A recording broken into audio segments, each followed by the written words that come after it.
ছোট থেকে বড় যারা চকলেট লাভার আছেন, আজকের রেসিপি তাদের জন্য। আজকে তৈরি করব খুবই মজার চকলেট পুডিং। পুডিং তৈরি করার পর আপনি টেবিলে পরিবেশন করার আগেই ফুরিয়ে যাবে, এতটাই টেস্টি। আমার বানানো এই পুডিং আপনি কেকের মতো হাতে নিয়েই খেতে পারবেন। অনেকেই আছেন যাদের পুডিং ধরার আগেই ভেঙে যায়, আমার মতো করে তৈরি করলে পুডিং ইনশাল্লাহ ভাঙবে না। পুডিং তৈরি করার জন্য আমি এখানে 1 লিটার লিকুইড গরুর দুধ নিয়েছি, আর দিচ্ছি মেজারমেন্ট কাপের হাফ কাপ চিনি। আমি 1 লিটার দুধে হাফ কাপ চিনি দিয়েছি। আমি এখানে 1 লিটার দুধটাকে জাল করে হাফ লিটার করে নিয়েছি। এবার নামিয়ে ঠান্ডা হতে দিয়েছি। আর এই পুডিংয়ের জন্য লাগছে 4টি ডিম। আমি 1 লিটার দুধে 4 থেকে 5টা ডিম ইউজ করি। আজকে আমি 4টা ডিম দিয়েই পুডিংটা করব। ডিমগুলো যদি আপনাদের ফ্রিজে থেকে থাকে সেক্ষেত্রে 1 ঘন্টা আগে নামিয়ে রেখে দিতে হবে। এবার সবগুলো ডিম আমি একটা বোলে ভেঙে নিলাম। দিচ্ছি 1 চা চামচ কোকো পাউডার। আমি কোকো পাউডারটা পরে আবার ইউজ করব। প্রথমে 1 চা চামচ দিয়ে নিলাম। আর দিয়ে দিচ্ছি চকলেট এসেন্স দিয়ে দিলাম 1 চা চামচ। দিব সামান্য একটু লবণ। লবণটা একেবারেই সামান্য, জাস্ট মিষ্টিটাকে ব্যালেন্স করার জন্য দিয়েছি, আপনারা চাইলে স্কিপ করতে পারেন। এখন আমি ডিমের সাথে সবগুলো উপকরণ ভালো মতো মিক্স করে নিচ্ছি।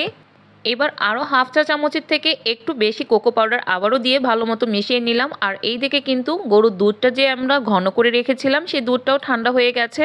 এবার ডিমের মিশ্রণের সাথে দুধটাকে মিশিয়ে নিতে হবে। জাল করা দুধটা কিন্তু আমি একদমই নর্মাল করে নিয়েছিলাম। এবার ডিমের মিশ্রণের সাথে দুধটাকে ভালো করে মিশিয়ে নিচ্ছি। আজকের এই পুডিংটা আমি রাইস কুকারে স্টিম করব। এই জন্য একটা রাইস কুকারে আমি পানি নিয়েছি। এখানে প্রায় আঙ্গুলের 2 কড় পরিমাণে পানি নিয়ে এতে একটা স্ট্যান্ড বসিয়ে দিলাম। আর এই দিকে আমি ঢাকনাযুক্ত একটা সিলভারের বাটি নিয়েছি। আপনারা চাইলে এখানে স্টিলের বাটিটাও ইউজ করতে পারেন। এবার বাটির মধ্যে দুধ আর ডিমের মিশ্রণটাকে ঢেলে দিচ্ছি। সম্পূর্ণ দুধ আর ডিমের মিশ্রণটাকে ঢেলে দিলাম। এখন ঢাকনা দিয়ে ঢেকে দিব। আর এই দিকে কিন্তু রাইস কুকারের পানিটাও বলক এসে গেছে। এই অবস্থাতে সরাসরি এই বক্সটা রাখার চেষ্টা করবেন না। আপনারা যদি রাইস কুকারে আমার মতো পুডিংটা স্টিম করতে চান সেই ক্ষেত্রে কিন্তু অবশ্যই সতর্কতা অবলম্বন করতে হবে। প্রথমেই সুইচটা অফ করে দিতে হবে। এরপর পুডিংয়ের বাটিটা খুবই সাবধানে স্ট্যান্ডে বসিয়ে দিতে হবে।